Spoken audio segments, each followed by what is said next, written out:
aujourd'hui, on a une invitée spéciale. Je vous présente Linda. Merci Linda. Salut. Donc Linda, elle est là depuis 6 ans en Australie et on se parle souvent, on se voit régulièrement, mais c'est la première fois qu'on le fait en Une caméra. vidéo Ensemble, ouais. Et t'es vachement présente sur les réseaux, donc c'était l'occasion de papoter un peu, de te présenter à notre audience, à nous, et puis de parler de tes projets, tout ce que t'as fait en Australie. Donc donc déjà merci d'être là. Merci, je suis ravie. Et donc déjà, est-ce que tu peux t'es là depuis longtemps, donc t'es là depuis 6 ans presque, donc ça va surprendre plein de gens. Comment on fait pour être là depuis 6 ans alors que t'es toujours en PVT?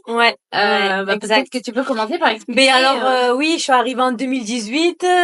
J'ai fait ma première année, ma deuxième année. Après, il y a eu le Covid qui est arrivé. Donc, j'ai enchaîné ma troisième année. Et ensuite, vu qu'on était bloqués pendant 2 ans et demi, j'ai fait un Covid visa et j'ai enchaîné 2 ans de Covid. Et vu qu'on est resté bloqué pendant 2 ans et demi, l'Australie nous a offert une quatrième année. Du coup, j'ai enchaîné. Ça va de soi, 3 plus 2 plus 1, ça fait 6. Incroyable. Voilà. Donc toi, c'est les PVT chanceux, ceux qui ont pu faire chanceux, 6 ans de PVT, incroyable. Donc, t'es arrivé avec un PVT classique, t'as fait plein de trucs. Donc, je pense que ce qui est important pour tous ceux qui nous regardent, c'est beaucoup les jobs. Donc, qu'est-ce que t'as fait comme type de... Première année, les fermes. Je devais faire 3 mois de ferme, j'en ai fait 11 parce que c'était une trop belle expérience. Et tu rencontres des gens de toutes les nationalités, tu travailles, et tu fais plein de types de jobs. Donc j'ai fait 1 an de ferme, j'ai fait tous les fruits et légumes, je travaillais dans une pépinière, c'était vraiment très très intéressant. Et j'ai aussi fait abattoir. Wow. C'était un peu compliqué l'abattoir, tu deviens vite végane, mais végétarien du coup. Mais après, non, c'est une expérience. Donc les fermes. Et après deuxième année, il y a eu les feux, les incendies en Australie. Du coup, ça comptait pour les 6 mois de ferme. Donc j'ai fait 6 mois dans les bushfires.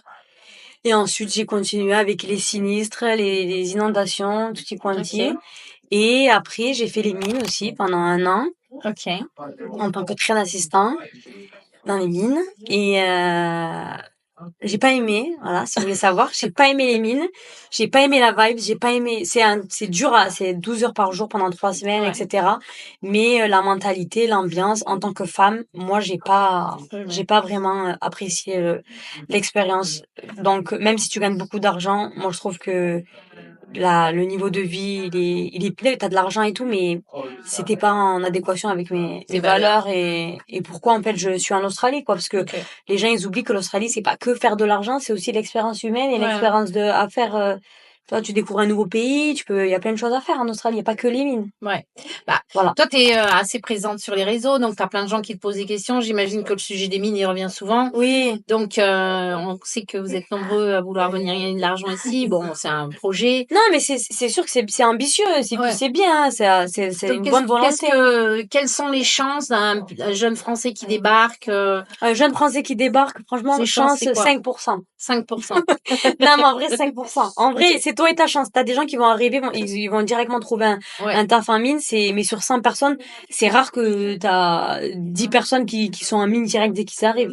Il faut soit connaître quelqu'un qui peut te pistonner, il faut avoir de l'expérience aussi en Australie. Quand t'arrives avec ta première année, t'as un premier PVT, les gens, les employeurs, ils voient que ton visa, il vient juste d'être accepté, quoi, tu vois. Donc, tu peux pas mentir sur ton CV en Australie, etc. Donc, tu conseilles de plutôt construction, les fermes. Sinon, en construction, il y a énormément vous devez juste faire la white card et en vrai, il y a du taf dans la construction, en hospitality, en cleaning, enfin. Voilà. Est-ce que tu as trouvé difficile la recherche de job en Australie en général? Difficile? Non, il suffit juste d'être patient. Et d'être persévérant. Et il y a différentes méthodes il y a tous les sites comme Seek, Indeed, il y a Gumtree, et moi, je recommande fortement LinkedIn. Moi, ça, je reçois des messages qui me disent, mais franchement, on a suivi ton conseil LinkedIn. LinkedIn, ça marche beaucoup en Australie, et puis, tu peux faire des connexions plus facilement. Pour trouver, Et, tu parlais bien anglais? Non, j'ai fait l'erreur de rester avec des Français pendant 2-3 ans. Donc, en vrai, mon anglais, il est correct. Il a commencé à progresser après 3 ans. Voilà, il a commencé à connaître, mais j'ai toujours mon French accent, quoi. Yeah, but that's sexy. It feels, yeah, you know. Mais non, il y a pas de barrière de la langue. Franchement, vous allez apprendre petit à petit. Et Ouais, puis, dans n'importe quel job que vous allez faire, si vous commencez en tant que cleaning, vous allez apprendre le vocabulaire du cleaning et ça va venir. Après, ça va être facile, ouais. quoi. Et toi qui es là depuis 6 ans, tu es arrivé avant le Covid et après il y a eu Covid, réouverture des frontières. Mhm. Qu'est-ce qui a changé dans le paysage en Australie pour toi depuis entre 2018 et maintenant? La crise du logement. Yeah. Très compliqué de trouver un logement maintenant. Enfin, ça devient de plus en plus cher de trouver un logement. Et du coup, c'est plus cher même en auberge, c'est beaucoup plus cher. Ouais, Avant, tous les logements, ouais. à mon époque, non, mais en 2018-2019, une À auberge, mon époque! c'était $150 la semaine, quoi. Ouais, Maintenant, ouais. ça a doublé, quoi. Bon, les salaires, ils ont beaucoup Ils ont augmenté aussi. augmenté, oui, oui, non, mais oui, mais du coup, faut se dire dans la tête que c'est quand même difficile de trouver un logement Ouais. en Australie. C'est pas aussi facile que ça. Donc, tu penses que ça, c'est plus le truc qui a le plus changé. Après, au niveau des boulots et tout, c'est plus compliqué maintenant ou pas? Il y a beaucoup plus de personnes qui sont venues, Ouais, donc du coup, c'est l'offre et la demande, donc c'est un petit peu plus compliqué.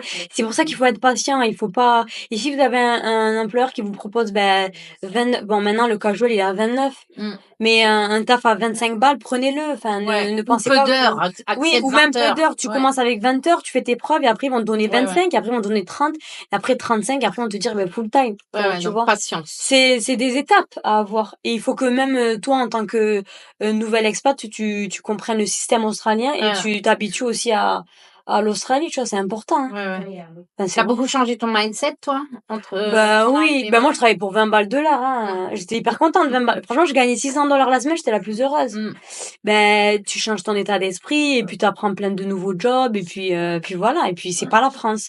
Faut Ouais. juste se dire que c'est pas la France. Et vu que toi t'es expat, tu dois redoubler d'efforts. Ouais, grave, ouais, Tu vois. complètement. Ça, Et c'est... donc tous ces gens qui te contactent, c'est quoi les questions qui reviennent le plus souvent ou les plus grosses peurs des gens? C'est quoi? C'est dans quelle ville je peux arriver, quel logement je peux réserver, combien de temps je réserve un logement, est-ce que tu penses que est-ce que je peux faire mon CV en amont pour essayer de postuler, enfin, c'est des phrases comme ça. Ouais, Et du coup, moi, j'en reviens à ma Little France. C'est vrai que quand vous allez arriver en Australie, vous allez avoir au moins entre 2 à 3 semaines pour faire vos papiers.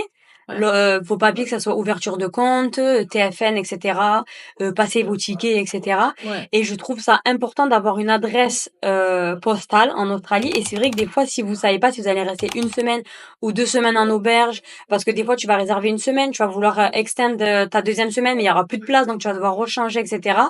Et j'en reviens vraiment sur le Ouais. service que tu proposes, qui est Service courrier. service courrier pour les nouveaux arrivants. D'abord pour ce sujet-là, on va dire. Ouais, Je trouve ça très important que vous ayez une adresse définitive quand vous arrivez en Australie au début, parce que quand vous allez arriver, vous savez pas où est-ce que vous allez travailler. Peut-être que vous allez trouver un job. Vous allez arriver à Melbourne, vous allez trouver un job à Brisbane, vous allez trouver un job ou à 2 heures de où vous êtes, etc. Et je trouve ça hyper important d'avoir une adresse postale juste pour que vous pouvez recevoir vos courriers en toute bah, sans se soucier, ouais. ouais, à s'en soucier. Et puis au moins vous allez recevoir vos courriers à temps. Et ça, je trouve ça très important Bah, que... c'est un petit service qui est, enfin, merci d'en parler en tout cas. Non, mais c'est C'est un important parce que petit, les gens s'en rendent pas compte. non, ouais, je pense que c'est le truc auquel on pense pas. Non. Mais quand tu arrives, tu as besoin de mettre une adresse sur toutes les paperasses qu'on va te demander. Donc, tu es à la banque, on te demande une adresse. Tu ouvres un numéro de téléphone, on va te demander une adresse. Pour tout. Ton TFN, tu as besoin de le recevoir. Tu achètes un véhicule, tu as besoin d'une adresse. Tu as besoin de te faire envoyer un colis de chez Amazon ou tu as tes parents qui t'envoient du Ouais. fromage. Ah oui, non, les colis, tout. Bref, t'en as besoin, t'achètes une voiture, t'as besoin de recevoir les amendes, les renouvellements de régo, etc. Donc c'est sûr que ce petit service de courrier, il est hyper pratique, il est pas cher. Et surtout que la première année, il y a personne qui va arriver, qui va dire, allez, je prends 6 mois dans une ville. Ils vont faire que bouger toute Ouais, l'année. ça, bah tu bouges tout le Donc temps. en vrai, c'est trop important. Moi, je trouve que c'est Euh, trop important d'avoir une adresse postale ouais, et le service qu'elle propose.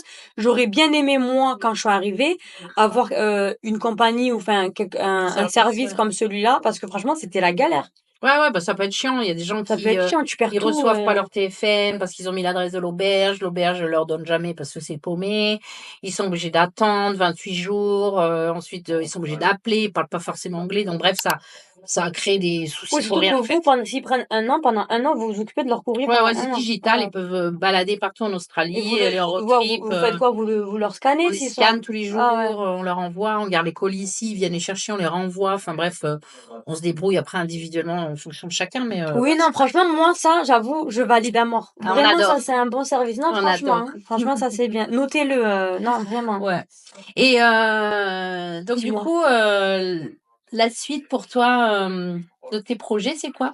Ben, moi, c'est de rester en Australie et Tu veux plus rentrer? je veux plus rentrer. Donc, je vais trouver un moyen pour rester. J'en parlerai pas en face cam parce que Tu reviendras quand tu fêteras voilà, ça. je reviendrai. Et des fois, faut pas trop Non, parler non, c'est de vrai, trucs. c'est Et vrai. toi, c'est quoi tes prochains Ah projets? bah, nous, on a notre tour à North Stradbroke Island, donc il y a une petite île magnifique côté de Brisbane où on a un tour qui était avant 100% réservé aux petits Français. Ah oui? Et puis depuis le début de l'année, on l'a mis à disposition du monde. Donc maintenant, il est dispo sur TripAdvisor, sur les grosses Ah, ça veut dire que genre plateformes. n'importe quelle nationalité, ils peuvent. Ouais, maintenant, on a des clients américains, japonais, Putain, mais ça allemands, c'est trop bien. suédois. Franchement, Donc, félicitations. ça devient international et c'est cool. Donc, on bosse vachement là-dessus pour le continuer à le développer En 2024. en 2024. Ouais, donc c'est Trop notre bien. projet. Puis, on en a plein d'autres qui vont arriver au fur et à mesure de l'année. Mais ouais. On est content que tu sois passé nous voir, Pépé. Ben, avec plaisir, en vrai. On essaie de se faire un petit update dans quelques mois Bah oui, comme d'hab. pour voir comment ça évolue. Et en tout cas, vraiment, pour toutes les personnes qui regardent cette vidéo et qui vous connaissez des personnes qui vont arriver en Australie, vraiment, vraiment, je conseille fortement My Little France parce qu'elle peut vous aider sur plusieurs points. Non, Faites-nous vraiment, c'est signe. important. Vous avez des Et c'est questions? pas que à Brisbane, hein. Non, mais Ouais, c'est c'est vrai, partout. c'est partout en Australie. Et vraiment, ne le négligez pas parce qu'après, on reçoit des messages et vous posez voilà. Vous avez compris. Voilà. Elle Non, s'énerve, hein, faut faire non, gaffe. mais Hein. parce que c'est vrai, il faut savoir quand on arrive, faut avoir toutes Non, les puis après, infos. on organise notre barbecue une fois par mois. Donc, s'il y a des gens qui débarquent et qui ont besoin de C'est là où on s'est rencontrés c'est d'ailleurs. vrai, c'est un barbecue. À ce fameux barbecue. Et puis, le mercredi, on fait nos sessions sur la recherche de job. Ça, c'est gratuit pour la communauté. Donc, c'est s'il y a des gens qui veulent nous rejoindre pour ces événements-là, c'est facile. Avec Et puis, allez plaisir. suivre Lisa sur les réseaux. Vous allez voir, Oui, elle fait non, plein mais de moi, petites vous vidéos inquiétez toutes pas, mignonnes. c'est avec grand plaisir. Bon, en tout cas, je vous fais des bisous. On se Love, fait des bisous. love.